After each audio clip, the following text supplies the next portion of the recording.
Applying to grad school can feel totally overwhelming, especially if you've never done it before or if you don't know anyone who has.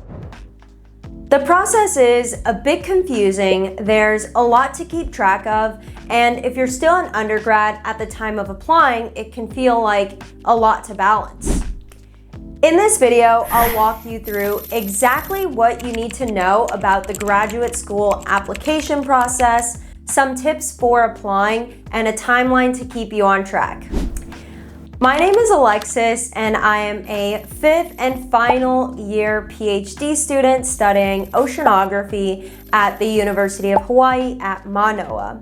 When I was first applying to graduate school programs, I was very confused. I didn't know anyone who had applied before, so I didn't really know where to start. I made plenty of mistakes and really just had to figure out things on my own. But eventually, I got into my top 2 graduate school programs. Since then, I've helped dozens of students get into their dream graduate school programs, and today I want to share with you everything that I have learned and wish I had while I was applying so that you can save some time and apply with confidence. Okay, so the first thing to know about the graduate school application process is that it is nothing like the undergraduate admissions process. It could not be more different, and there's no way that you would know this unless you knew someone that has applied before or maybe hearing it from a mentor. But otherwise, you would just think that it's very similar to undergrad when it's not the case. The key for getting into graduate programs is to have the right fit. And fit is made up of 2 things, the first being the faculty member that you're working with, and 2, funding. So in graduate school, you're not really applying to go to a school, you're applying to work with a specific person or faculty member at that school. So you want to find a faculty member who does research in the area that you're hoping to go into for graduate studies, and who is also willing to take you on. So who has time and maybe money to take on new graduate students. And in order to find faculty members who could serve as potential advisors, you need to first get very clear on what it is that you want to study in graduate school. You don't have to know your exact research project, but you have to have a general idea. So something like marine science is way too broad. You want to get more specific. So maybe you want to study coral reefs, maybe you care about climate change, maybe you want to study deep sea biology. So just get a little bit more clear on exactly what field you want to be studying in any given discipline. And then start thinking about which research topics might be interesting to you. So for example, deep sea, maybe deep sea mining, or maybe you're more interested in the physiological side of it.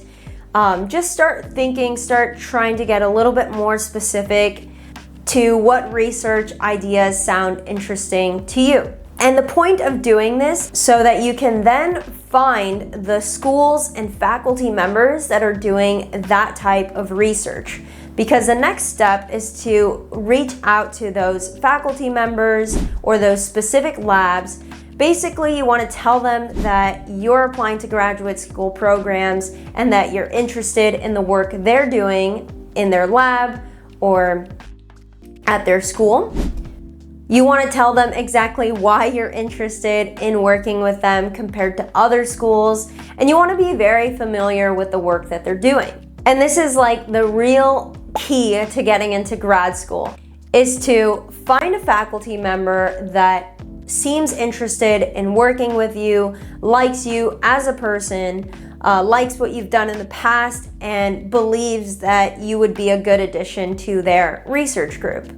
And the second part of the equation is funding. So funding is very important in graduate school, and sometimes it could be the determining factor on whether or not you are accepted into a program or not. So the first option is that you contact faculty members You ask them if they're taking on students and if they have like funding to support that student. So faculty members sometimes have funding to accept new students if they just got a research grant to do this project and they're hiring grad students through research assistantships.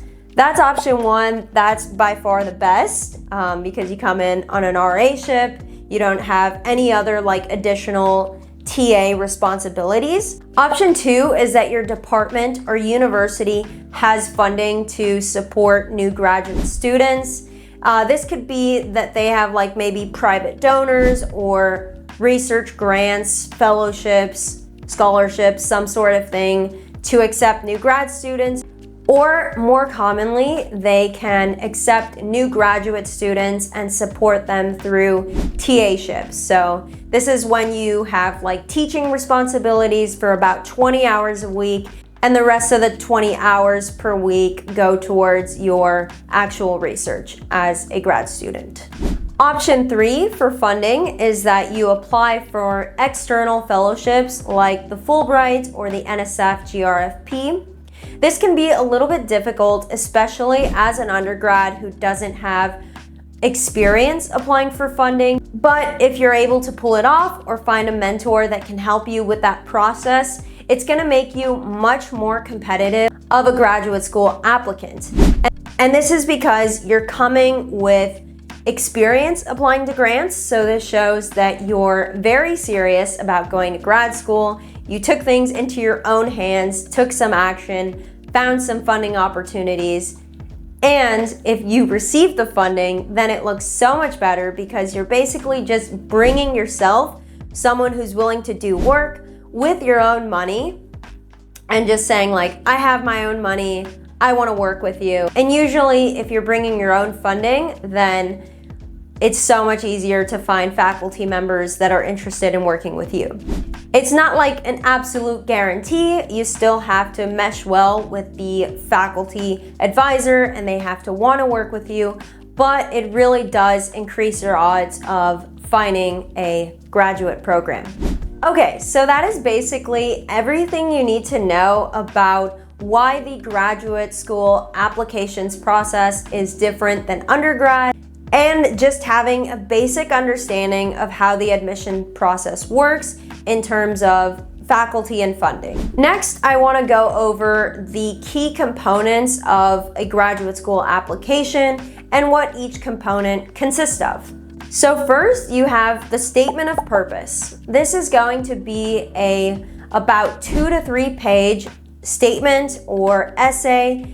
It is not to be confused with a personal statement, which is a little bit more personal, a little bit about yourself as a person, your background, where you come from, who you are. A statement of purpose is much more focused on who you are as a student or a researcher. And it's really the core of your application. So you want to spend most of your time working on the statement of purpose.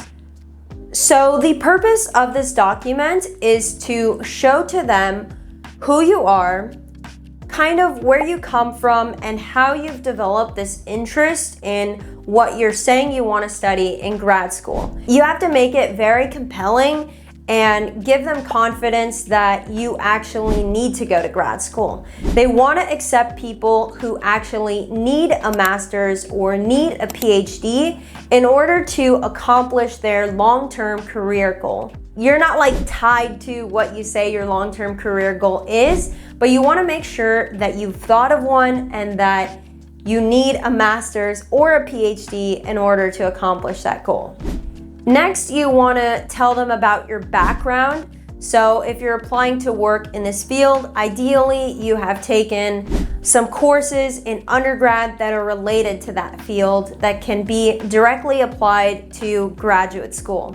Graduate school programs are looking for people that have experience in that area when it comes to coursework, but also research experience, especially if you're applying to PhD programs, which are very research focused. So you want to talk about the courses that you've taken, what you've learned from them, but you also want to talk about research experience that you've done why you did it, and again, what you've learned from it, and how all of that can be directly applied to grad school. So you want to give them confidence that if they accept you, you're going to be a highly successful graduate student.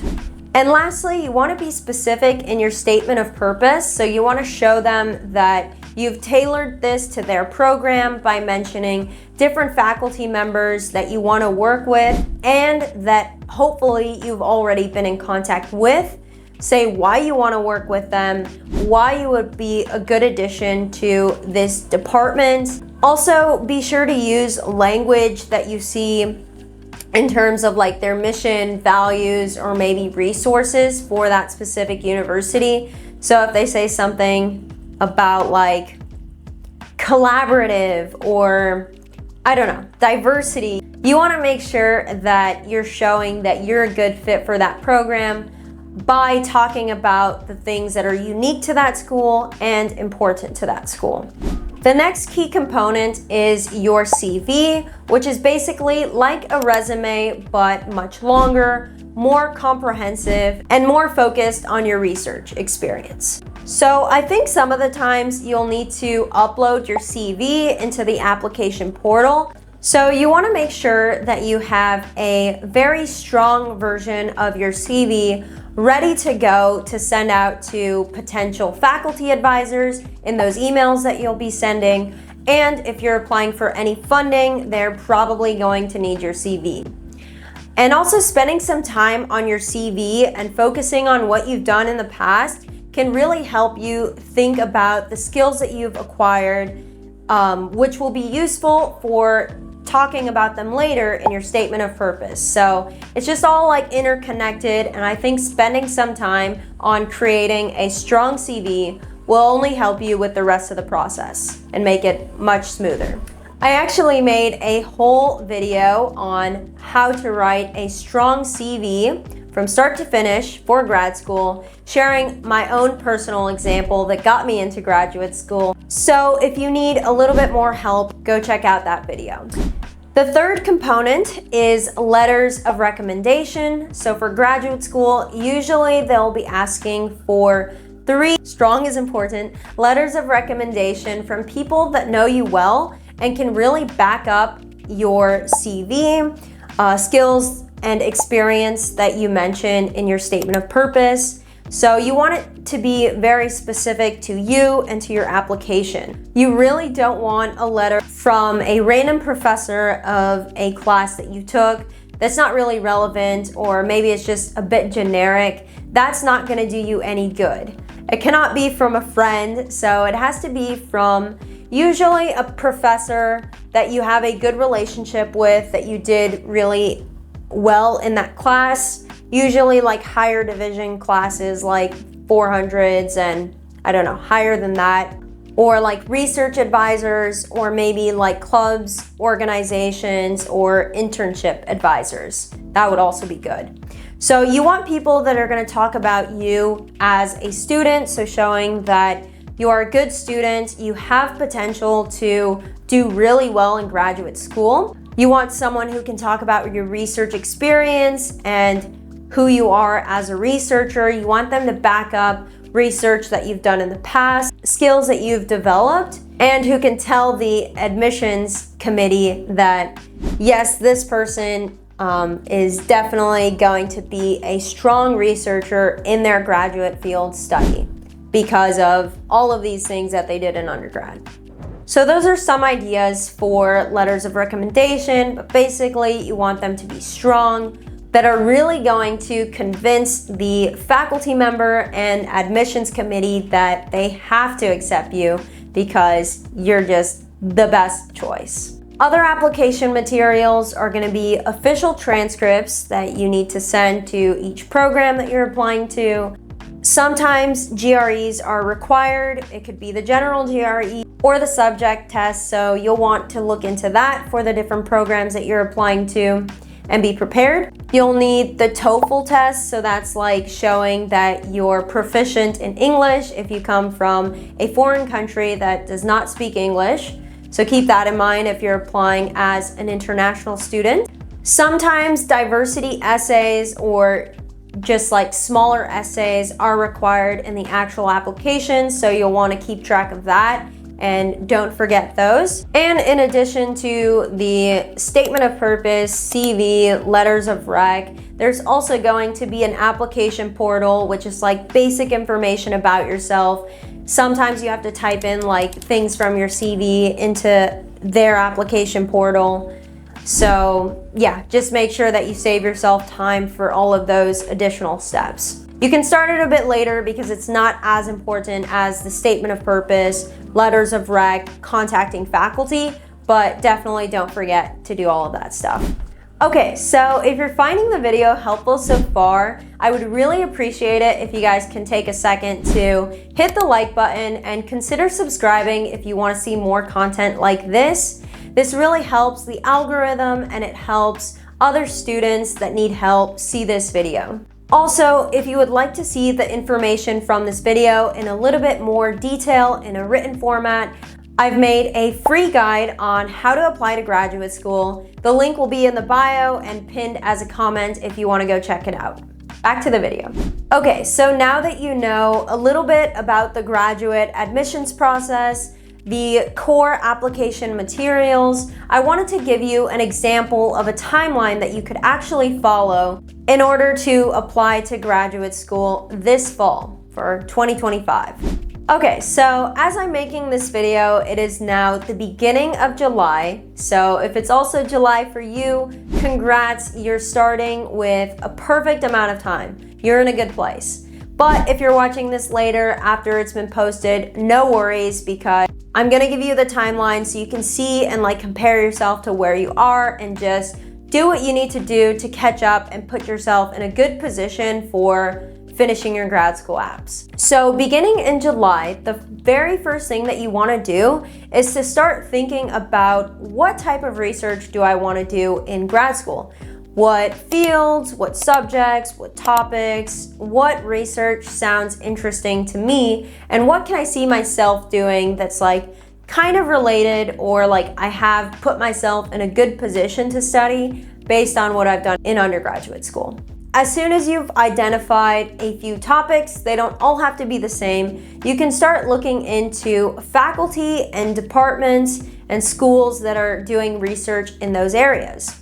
As you're looking at the different programs and maybe websites, you can start taking note of what programs they offer. So like, what is the name of the program? Because sometimes it could be very different. Like you could be interested in marine science, but maybe their program is in like ocean science, oceanography, zoology. So just get clear on like what program you would be applying to, what the deadlines are, what the application components are, and identify like 2 to 3 faculty members at each school that you would be interested in working with.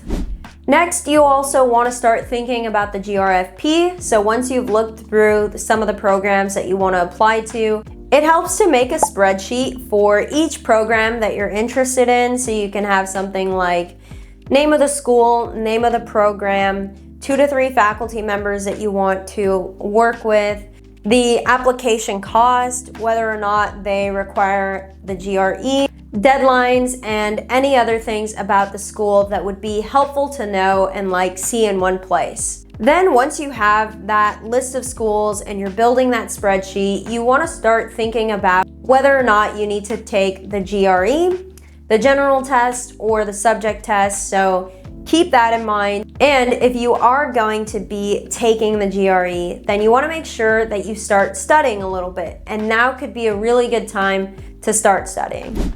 Okay, in August, you can continue thinking about the type of research that you want to do in grad school, continue researching programs, advisors, looking at their work, and kind of just filling out that spreadsheet of your different options.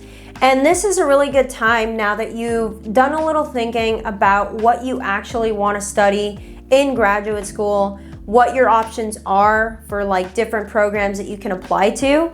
Now you'll have a better idea and can start beginning to draft your statement of purpose and your CV. So your statement of purpose, in order for it to be like a great one that's going to get you into graduate school, is going to take you some time. It's going to take multiple drafts and revisions, feedback from other people. So don't stress about that right now. You basically just want to get the ball rolling, get some words on paper, start thinking about like your story arc. So who are you? Like, how did you come to like want to study this in graduate school? How did you end up where you are now and like where you want to be? Just start thinking about like your own personal story arc. So this is going to take a little bit of brainstorming, but it's really important that you do this work. Start thinking about your previous experience, and that's where your CV is really going to help out. So spend some time working on your CV, writing out and thinking of all of the things that you've done during undergrad that's helped prepare you. So this could be your major, courses that you took, jobs, research, internships, like volunteer work even, any other service-based things, any like skills or workshops, maybe like science outreach, science communication. If you know coding languages, you also want to have that in there. Basically anything that seems relevant you can throw in your CV, and having a CV that is updated with everything that you've done is really helpful for then writing the statement of purpose. So during this month, you want to be working on those two documents, your statement of purpose and your CV. And you should also be scheduling the GRE or taking the GRE. The advantage to taking the GRE in August is that you have some time to get your scores back, see how you did, and apply to retake it if you need to in like November. In September is going to be when you really start getting serious about graduate school applications and contacting faculty. So that's really when you need to be taking that very important step of contacting faculty members via email. So by September, you want to have a finalized list of the different schools and programs that you're applying to, as well as the different advisors that you want to contact at each school. And I think a good number of like programs to apply to would probably be, I don't know, maybe like 3 to 5 realistically. 3 seems like too little, 5 is probably a good number, but like 9 is probably too many. It's what I did, but it's probably too many and not a good use of your money or time. So now that you know what schools you're most interested in applying to and the different advisors at each school, the next step is to actually contact those faculty members. So in order to contact them via email and tell them about yourself and why you're interested in working with them, you need to have done a little bit of research on them. So like read their lab websites, read anything about them, look at their CV to see work that they're doing or have recently been doing, look at Google Scholar to see what work they've been publishing on. It's very important that if you reach out to them and tell them that you're interested in working with them because you read this paper, you want to make sure that it's a recent paper, so work that they're currently working on or probably still working on. You don't want to talk about something that they've done way in the past and have shifted away from since then. So that's just like a little tip right there. But you really want to take some time to do the work of researching each person that you're emailing, reading their papers, their websites, their work, and then contacting them via email and make it very like personalized and specific to them. If you need help on drafting these emails, I've made a whole other video on how to do that, where I break down each step and also give you some examples of the emails that I sent when I was applying. Sometime in September, probably early September, you should also be requesting those letters of recommendation from different people that you think could write very strong letters of recommendation for you. And asking for those in September gives you more than enough time to talk to them or meet with them about the different graduate school programs that you're applying to, what you want to study in grad school, and give them a sense of like what your statement of purpose is going to be about, and what you would like them to talk about in their letters of recommendation. So do this early, and generally you want to give them at least 6 weeks before the deadline. So September is perfect timing to do this. So by October, you want to start requesting official transcripts that are going to be sent to the different programs that you're applying to. And keep in mind that this does cost money, so you want to keep that in mind for like the different schools that you're applying to and total cost of applying to graduate school. Ideally, in October, you've made contact and met with some potential faculty advisors. If not, you want to keep working toward doing that, but really prioritize it because in October, it's getting closer to the deadline and you have better odds from hearing back from advisors early on in the process. So if you haven't heard back or met with any faculty members, you really need to get on that in this month. You also want to be working on your statement of purpose and start giving it to other people, maybe other students or mentors that can read over it. You can even send it to your parents to read. But basically, you want to get as many eyes on your statement of purpose as possible. When I was applying, I think I was sharing it with my friends that were also applying to graduate school or like med school. So that was super helpful because some things may seem clear to you or good to you, but when you get feedback from other people, you can see like which areas are not really working and what's too generic, what needs to be improved. So get other people to look at your statement of purpose and other essays that you're writing for the application and start making those revisions based on their feedback. And also make sure that you have all of the application materials that are required for each school and program that you're applying to. Okay, so now in October, you're about a month away from graduate school application deadlines. So ideally, you've already been in contact with some faculty members. Some of them are interested in working with you. You know which schools that you're going to be applying to based on the faculty members that you've been in contact with.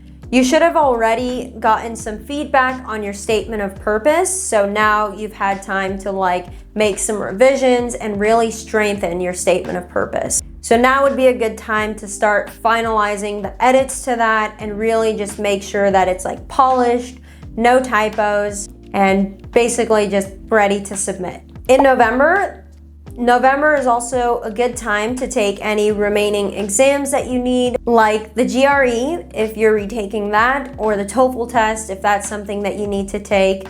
Make sure that you're getting that done and out of the way. And also make sure that you're on top of any other application materials that are listed for that program. Okay, finally, we've come to December and January. This is when most of the graduate school applications are due.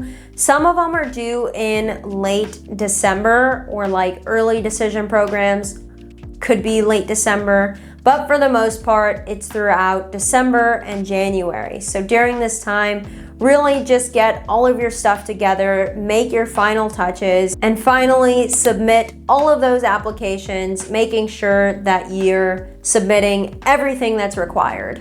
Once you submit your application, you also want to make sure that you get a receipt of your submission to make sure that the school and program has received what you sent them. And also make sure that your letter writers have submitted their letters of recommendation and that those letters of recommendation have been received by the school.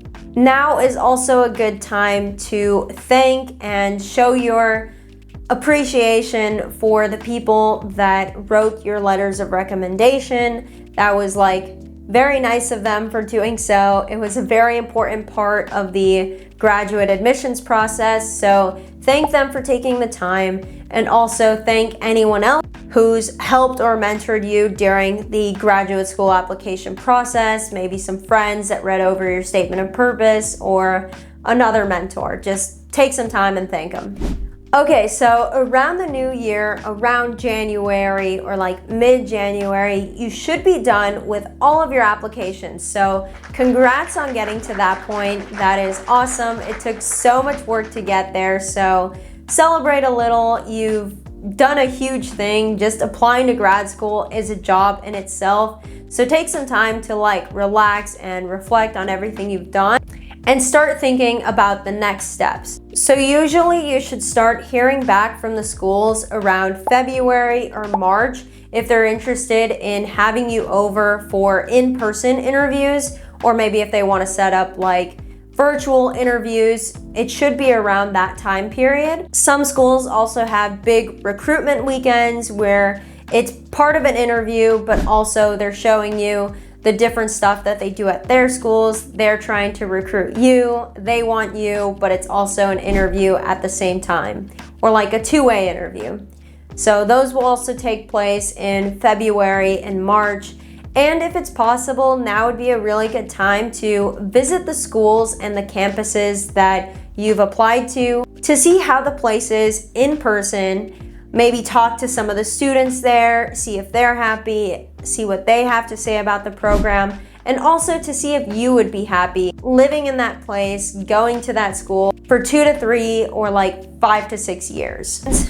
So after the interview process, you may or may not get an interview, but don't worry about it too much. Sometimes they don't interview everyone that they're interested in because it costs money to like fly them out for interviews. So don't worry too much about that. Just start looking forward to like March and April, which is when you should start hearing back about the admissions decision. So that is basically an idea of a timeline that you should try to stick to from July to when you get the admission decision. And if you would like more in-depth guidance on how to apply to graduate school with every single part of it broken down, on what exactly you need to do, I've also created a paid guide on how to apply to graduate school. It's called the Graduate School Blueprint, and it's basically everything that I wish I had known when I was applying to graduate school. It has step-by-step strategies as well as some templates for a statement of purpose, CV, or emails to potential faculty advisors.